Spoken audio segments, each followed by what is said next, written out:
The AAC Report is brought to you by Blake Blahut of Realty One Group. Whether you're looking to buy your very first home or looking to downsize or upgrade, call Blake Blahut anytime at 407-748-0484. Welcome to the AAC Report only on the Knightline Sports Network. I'm Jeff Allen. Glad to have you on board with us once again. We will unpack Week 7 and get you ready for Week 8, including our Spotlight Game of the Week, Temple at SMU.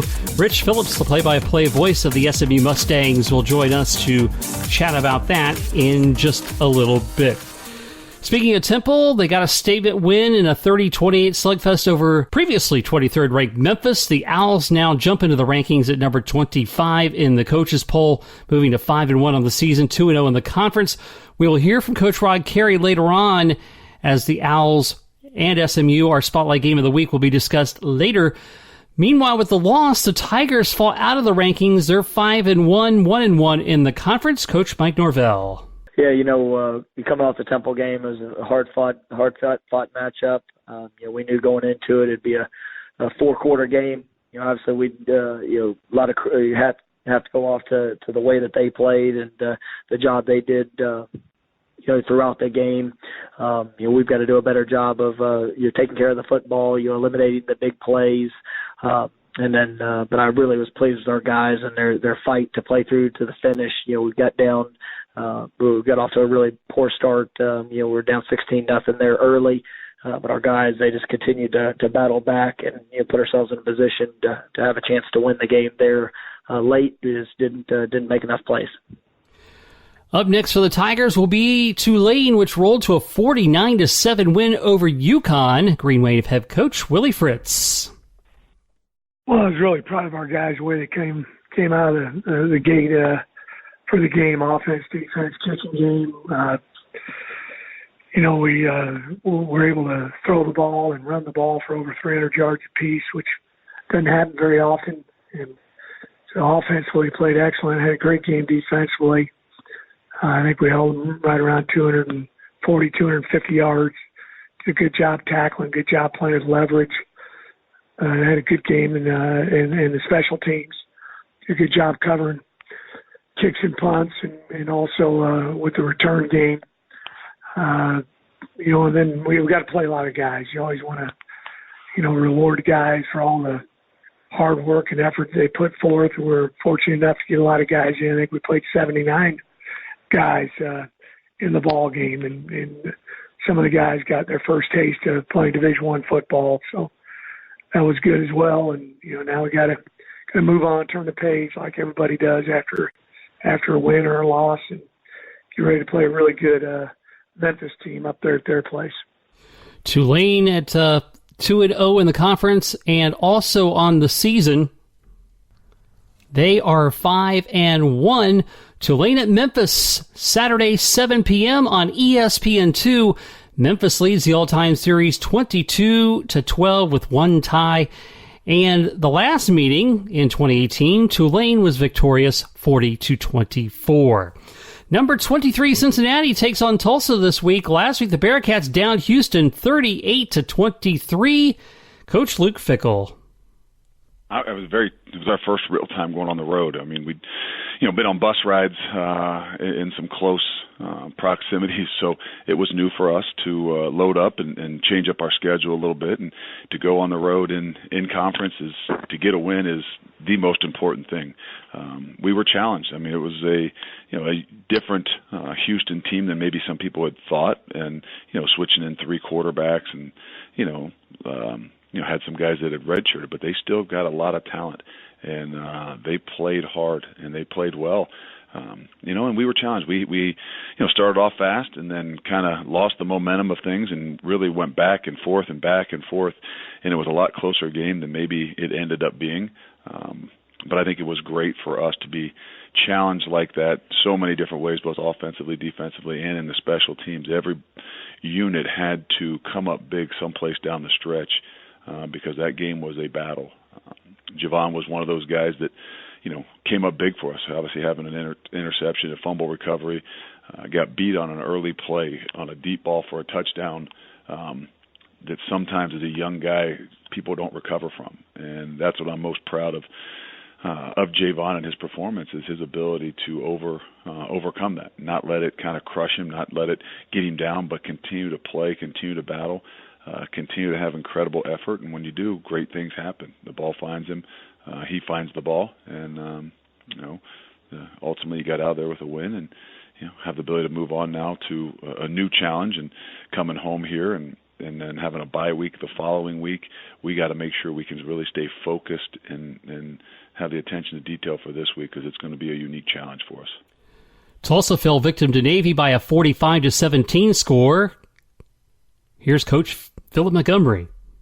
Well, very tough physical game. I think we had our chances early in the game. It kind of got away from us when we didn't take advantage of those. Obviously, when you're playing a team like Navy, you got to do a good job of establishing some things early. We hit some plays in there that could have been the difference makers, and weren't able to sustain that throughout. Malcolm is a special player, got loose on us several different times, and just got to do a better job there. As we look forward to Cincinnati, obviously they're playing extremely well, great in all three phases. They got a lot of talented players, know what the atmosphere is going to be rocking up there, and so got to be prepared for that part of it. But they're a hot team right now. Their quarterback is playing extremely well. They've got running backs that'll hurt you in a hurry. Receivers out there that can all run, and then defensively really flying around. We know we got our hands full. Got a big contest in front of us, and excited about the opportunity to get back on the practice field and continue to strive to get better. Tulsa at Cincinnati, a 3:30 Saturday kick on ESPNU. Tulsa leads the all-time series 17-14. There have been 2 ties, and Tulsa won the last meeting almost 3 years ago in 2016 by a 40-37 score. Houston tries to bounce back from the Cincinnati loss as they go on the road to face UConn. Here's Coach Dana Holgerson. Well, obviously disappointed we didn't get the victory. Worked all, hard all week, talked all week about being in the game in the fourth quarter, which we were. We scored, missed the 2-point conversion, was down 5, and then they made a few more plays than we did. They did a better job of playing together. I think they're a really good team. Top 25 team. They're 5-1. Coach Fickle's doing a great job. They played really well together and capitalized on a few of our mistakes, and got the victory. So I think they played really well. We got still proud of our guys. We're playing with effort. I think defensively we're continuing to improve. Offensively we probably took a little bit of a step back. It's tough when your quarterback doesn't practice for 2 weeks, but can't use that as an excuse. Just got to get better this week. Got to go clear up to UConn here this week, and we need to get better in order to go get a win. The Huskies coming off that loss to the Green Wave. Here's Coach Randy Edsall. Tulane's a very good football team, and we didn't give ourselves an opportunity to really win the game with the mistakes that we made, and just didn't tackle well enough, didn't execute well enough in all 3 phases, and so now we move on to Houston, another quality team with very good athletes, and they had a really tough game against Cincinnati, where they gave them everything that they wanted and made some big plays. So again, we're just going to continue to keep working, keep getting better, each and every week, and get back out to practice again tomorrow morning, and continue to work and put together a plan that gives us the best opportunity to win. Houston at UConn, noon Saturday on ESPNU. They've only played twice, and they have split those games. Houston won the last meeting 3 years ago, 42-14. USF scores a come-from-behind 27-23 win at home over BYU. Here's head coach Charlie Strong. Well, it's just good to see our team battle back against BYU, against a really good quality opponent, and get the win here at home. A lot of great individual efforts. guys played really well and guys just hung in there. Even when we got down, they were able to bounce back and come back and continue to battle. A really good opponent in BYU, and both teams showed a lot of resiliency, but at the end it was great to see us get that win. Navy is having a great year, and then have an unbelievable coach that we're very well coached. You don't see a team that's probably the less penalized team in our conference, and they do a great job just with their scheme. It's a scheme that creates a lot of problems because it's an option scheme, and you only have a week to get ready for it. And they give you so many different looks, and they do so many good things with the ball. And the quarterback is having an unbelievable year, and then defensively they come at you with just so many different looks. Very aggressive on defense. Even though they're not playing a lot of snaps, the snaps that they do play, they're taking full advantage of it. The Bulls head to Annapolis for that game with the Midshipmen, who moved to 4-1 on the season and 2-1 in conference with their defeat of Tulsa. Here's Coach Ken Niumatalolo. Obviously you're always pleased to come away with the win, especially on the road, and playing against a team, Tulsa, that had every opportunity to beat SMU, a really good SMU team, and we're ahead most of the game, and a team that had beaten San Jose State, beaten Wyoming, and beaten some teams that had also beaten some good teams. And so we knew they were a good football team, and to come out with the victory and to play as well as we did, very, very happy for our players. I thought they played well. Obviously Malcolm did a lot of good things and, is playing at a high level for us right now. And the great thing about it, he recognizes that there are things that he could still do better at, and he's a great kid and he'll continue to work hard that way. I was very pleased with the way we played on defense. Tulsa and, had over 500 yards versus SMU, and Coach Montgomery is as good offensive mind as there is in the country, and so to play as well as we played on defense, and to hold them to that amount of yards rushing, is just very pleased. And so it's a great win on the road. We're excited. Now we got to turn our focus to USF, that South Florida, that had a big win versus BYU at home. And so, that's where our focus is right now. Get ready for a team that's, just my initial things in watching them, very athletic, really good team. I've always had a ton of respect for Coach Strong, great football coach, and we'll get ready and do the best we can to get ready for this Saturday. USF at Navy, 3:30 Saturday on CBS Sports Network. They've only played twice, and they have split those games. USF won the last meeting in 2016 by a 52-45 score. UCF and East Carolina both are coming off a bye, heading into this week's contest at the Bounce House. Here's Knights head coach Josh Heupel.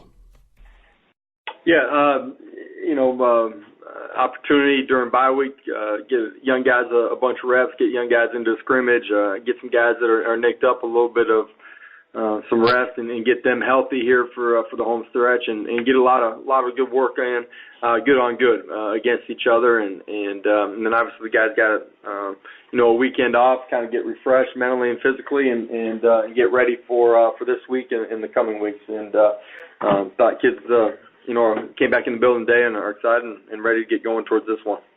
Pirates coach Mike Houston comments on their bye week. Well, I thought we had a pretty productive open week. I've been doing this for several years, and the bye week, you hope your team approaches it appropriately, each year. And I thought our kids came out and just did a really good job practicing this past week. I thought we got better. With our roster being as young as it is, I thought that was really important to make sure that we improved. We had some pretty specific things that we wanted to, look at from a coaching staff wise, and so it gave us a great chance to do that, and gave us an opportunity to, be able to look at some of our younger players that have not been playing, be able to get a little bit closer look at them this past week since you're not getting ready for a game.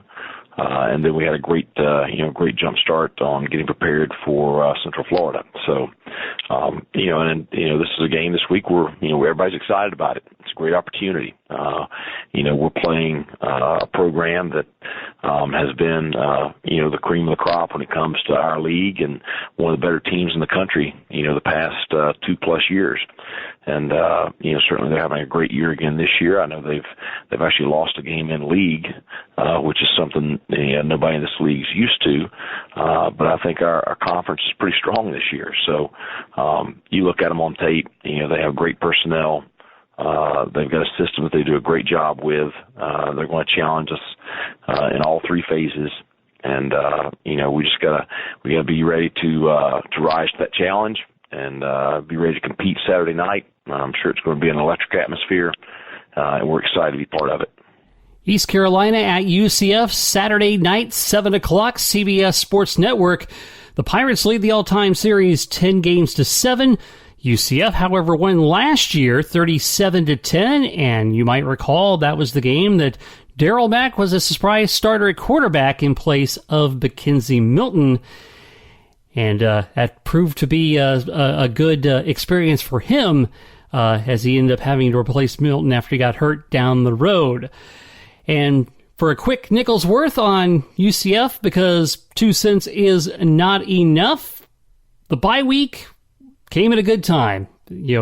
Having lost 2 games on the road, UCF got a chance to kind of get away, regroup. It's a good chance for them to kind of get things settled down a little bit. And it'll be interesting to see how they come charging out of the gates against East Carolina on Saturday night. The mantra of going 1-0, well, no truer words will be said. If they want to put a 10-win season together, they've got to go run the table and get the remaining 6 of those. So we'll see what happens at the Bounce House on Saturday nights. Coming up next, we'll discuss this week's Spotlight Game of the Week. Temple at SMU when the AAC Report continues in just a moment.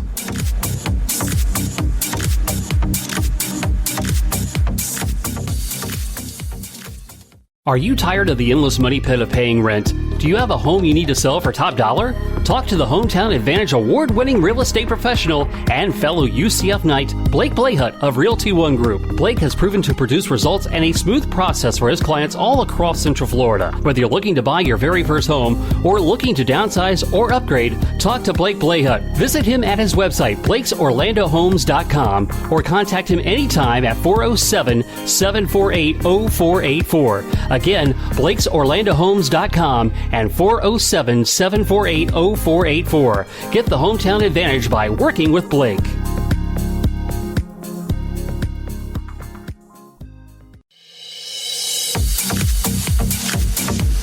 Temple's 30-28 win over Memphis vaults the Owls into the rankings at number 25 in the coaches' poll, and they are serving notice that they are going to be heard from in the AAC's Eastern Division. Here's Owls head coach Rod Carey. Yeah, no, it was a good win. Obviously, Memphis is a good football team, so we were fortunate enough to come out with the win. Certainly left some points on the table there, and could have been different scenarios, but it wasn't. And our guys, in the end, we executed at a high enough level to get the win. Certainly defense at the end played exceptionally well. SMU have a good football team. Obviously going down there, it's going to be a hostile environment. Sure to be a good crowd and a good atmosphere and be 3:30 in Texas. So a lot of challenges, but most of all, their personnel and who they have. Good quarterback, good running backs, good O-line, dynamic wide receivers, a defense that plays together, is all synced up, and runs the football. So, and a kicking game that presents some challenges as well with what they're doing. So, good challenge out of us, and it'll take all of our attention. I can guarantee that. SMU ranked number 19 in the nation in both polls. They come in off a bye week for this big encounter. Here's head coach Sonny Dykes. Yeah, looking forward to having a chance to get back out there and play against a really good Temple team. was really impressed with the way they, won that game Saturday against Memphis. Thought they played really hard, played physical, made some plays when they needed to. We needed an open date. We had kind of an emotional game the week before against Tulsa, and so I think the off week came at a good time for us. Had a chance to heal up a little bit. Had some really good practices. Gave our guys a little bit of time off to try to get away and spend some time on academics and get rested up. We kind of started on Temple yesterday and had a good practice. So looking forward to getting back out there and competing against a really good football team.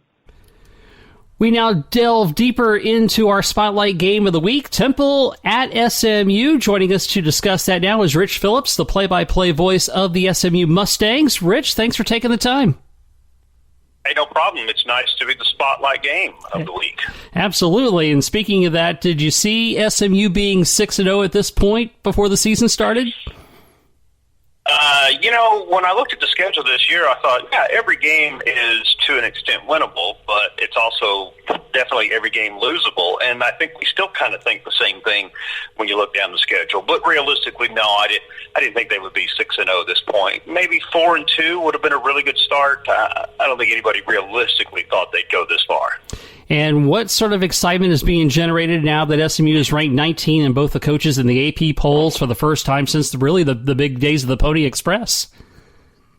Yeah, it really is starting to gain some steam here in the Dallas-Fort Worth area. The team being talked about more than they have been by the masses in recent years. The last game 2 weeks ago, one of the better crowds that we've had at Ford Stadium in quite some time, especially when not playing a national power or a P5 school. It was against Tulsa a couple weeks ago and had a really strong crowd, and I expect even a stronger crowd this Saturday against Temple. And Rich, talk about what Sonny Dykes has done in building the program there. Came in just a couple of years ago, and can you speak to what he has done to get them gelling at this stage? One of the big things he's done is somehow, because he's learning it on the fly like everybody else, he has figured out how to capitalize on the transfer market and the grad transfer market, which, of course, it's really changing the landscape for a lot of college sports right now, with guys being able to graduate and transfer and play immediately. He's done it at quarterback with Shane Buechele, and he's done it at one of the linebacker spots with one of their best defenders, Pat Nelson. And he's gotten guys, too, that have been grad transfers that have 2 years of eligibility, not one. So that has definitely helped a lot because it's guys he's going to be able to build with a little bit. But, this roster this year has, I believe it's 31 players that have transferred in over the last 2 years. And that's where he has really capitalized and found some pretty good athletes that are big contributors for us right now. And you mentioned Shane Buechele, transferred from Texas, and talk about what his presence has meant. He has been a real settling guy on the offensive side of the ball. Ben Hicks was here the last 3 years and set a lot of the career passing records, largely because of the system he was playing in. But Shane has been much more consistent at the position. He really has got a much stronger arm, and he throws the outs and the deep outs much better. And he's a guy who's played a lot of football at this level. He started as a true freshman a couple years ago at the University of Texas. He's a little older, just turned 21 recently, so he was a mature guy coming in, and he has really been as good, if not better, than advertised coming in here this year. And certainly has a great receiver to throw to in James Prochet. He looks like an NFL caliber receiver. No doubt about it. He's on line to possibly break all the career receiving records at SMU that were set about 8 years ago by a guy who's in the NFL right now, Emmanuel Sanders. James has been outstanding again this year, as he has been for 4 years, and this is his second year to really be the lead guy.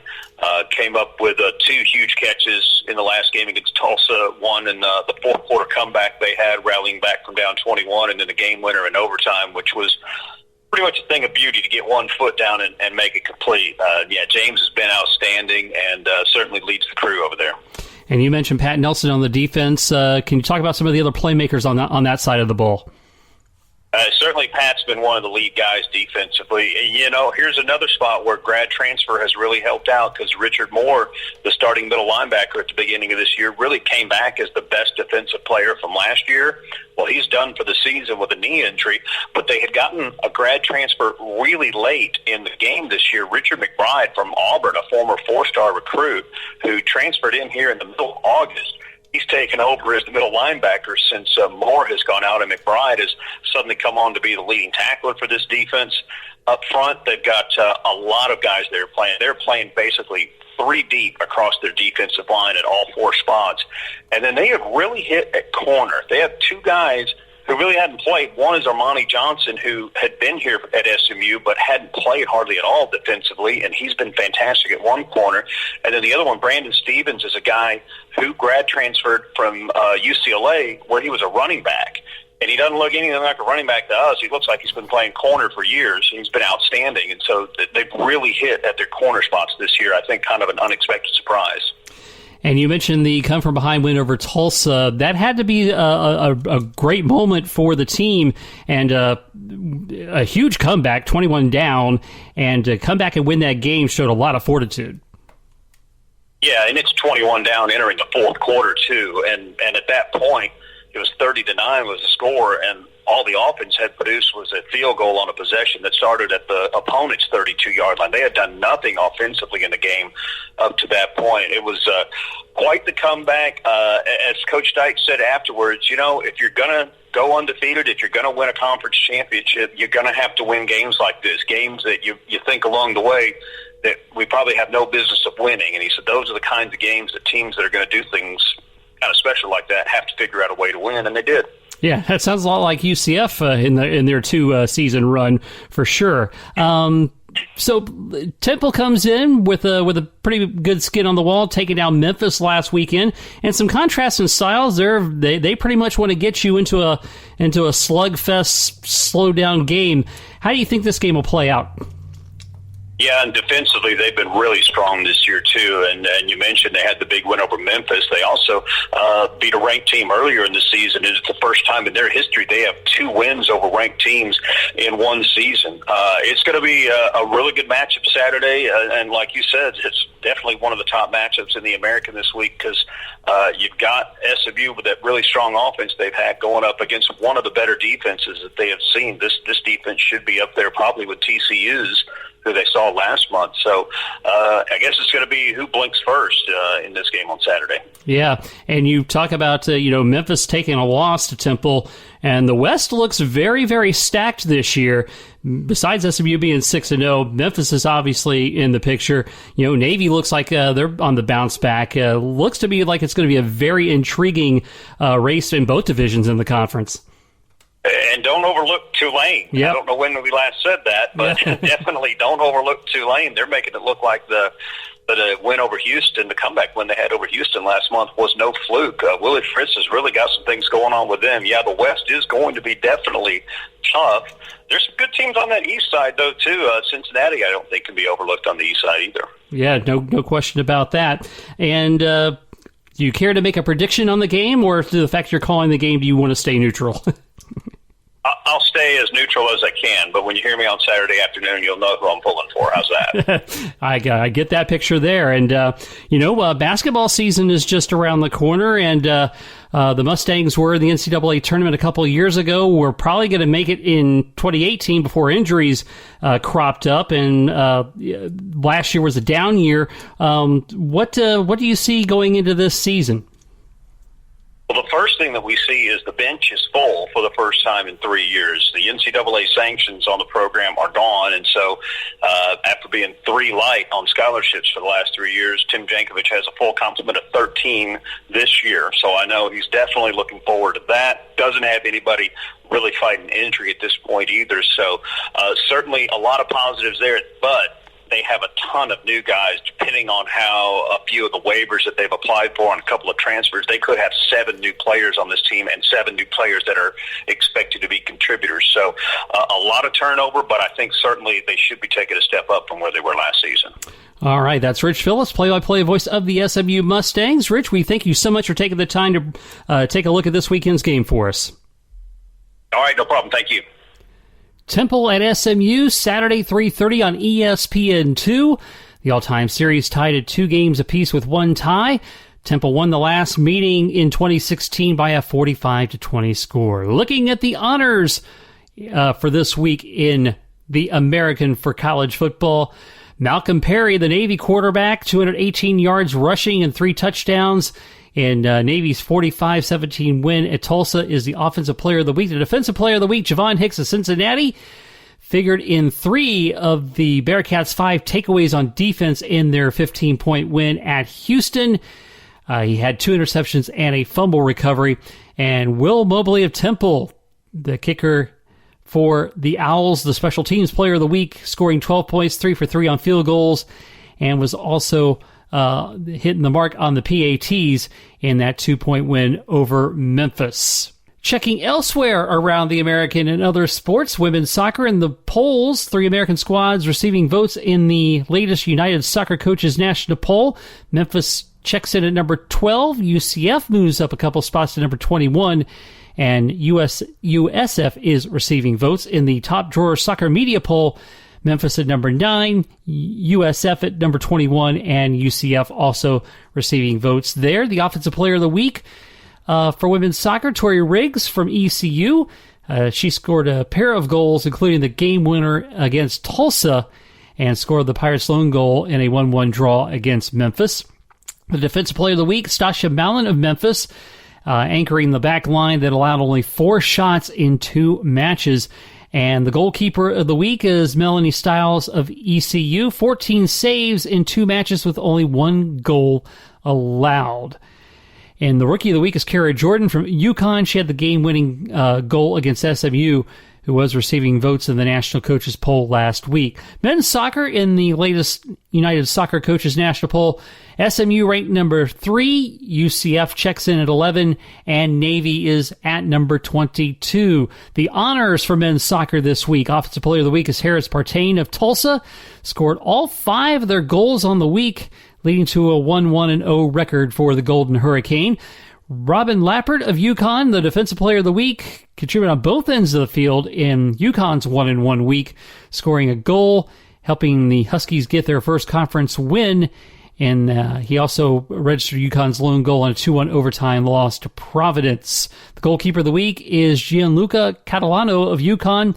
He had 6 saves on the week, including 2 in a 2-0 conference shutout against Cincinnati. And Gino Vivi of UCF is the rookie of the week, the big hero on Saturday, scoring in the 104th minute to keep the number 9 Knights undefeated in conference play against Tulsa. Moving over to volleyball, Cincinnati and Houston each remain atop their respective divisions of the AAC following Week 3 of league play. Bearcats lead the East Division with a perfect 6-0 mark, and the Cougars also matching a 6-0 mark in front of the Western Division. UCF 1 game behind Cincinnati at 5-1 in the East. Tulsa, Tulane, and SMU in second place at 4-2 in the West. And a total of 7 AAC teams are ranked among the top 100 in the second release of the NCAA RPI that was posted as of matches played October 13th. Cincinnati has checked in at the top of the American with a number 28 overall ranking. UCF is ranked number 29 and in the most recent RPI release. Now the honors, offensive player of the week, McKenna Melville of UCF, stood out all over the floor during a 2-0 weekend, leading the Knights with 30 kills on the week. And the defensive player of the week, Taylor Horsfall of Tulsa. She has claimed the conference defensive player of the week for the 3rd straight time in a narrow vote with 6.62 digs per set and no reception errors in a 1-1 week. Well, earlier this week, the basketball media introductions were made for the 2019-2020 season. And in men's basketball, Houston is in the tie for top team in the conference in the preseason poll, along with Memphis, Cincinnati 3rd, Wichita State 4th, USF 5, UConn 6, Temple at 7, SMU at 8, UCF at 9, Tulsa at 10, ECU at 11, and Tulane at 12. The preseason player of the year honor goes to Jerron Cumberland, the senior guard from Cincinnati. The preseason rookie of the year, James Weissman, freshman center from Memphis. And the preseason first team is Cumberland, Weissman, Quentin Rose, DeJean Giroux, Rose, of course, from Temple, Giroux from Houston, and LaQuincy Redoux from USF. The second team was Alexis Yetna, from USF, Jalen Gardner from ECU, Nate Pierre-Louis of Temple, Altarike Gilbert of UConn, David Collins of USF, and Christian Fatal of UConn. Women's basketball, so no surprise in the preseason poll. UConn number 1, USF comes in at number 2, UCF and Cincinnati at 3, Houston at 5, 6 at Temple, number 7 Tulane, Memphis at 8, Wichita State at 9, and Tulsa at 10, along with ECU at 11 and SMU at 12. The preseason player of the years, there's a co-players of the year there. KK Wright from UCF and Krista Dangerfield of UConn. The preseason all-conference first team, along with KK Wright and Dangerfield, are Megan Walker of UConn, Mia Davis of Temple, and Crystal Freeman of Tulane. The all-conference second team, Antoinette Miller and Emerald Thomas, both of Cincinnati, Kristen Williams of UConn, Dorian Branch of Houston, and Anna Pahadzik of USF. Well, don't forget, coming up, we'll have a full preview of the UCF-ECU game. Adam Eaton with the Knightline Extra to take care of that. Trace and Andrew will be back on Sunday to recap it all on the next edition of Knightline, and Sons of UCF with Adam and Mike will do the same. And I'll do this little thing called the AAC Report again for you next week. As always, you're invited to follow me on Twitter at JeffAllen_88. Happy to interact with you at any time. Thanks for spending the last 35 minutes with me. This has been the AAC Report, only on the Knightline Sports Network. I'm Jeff Allen. Thanks for listening.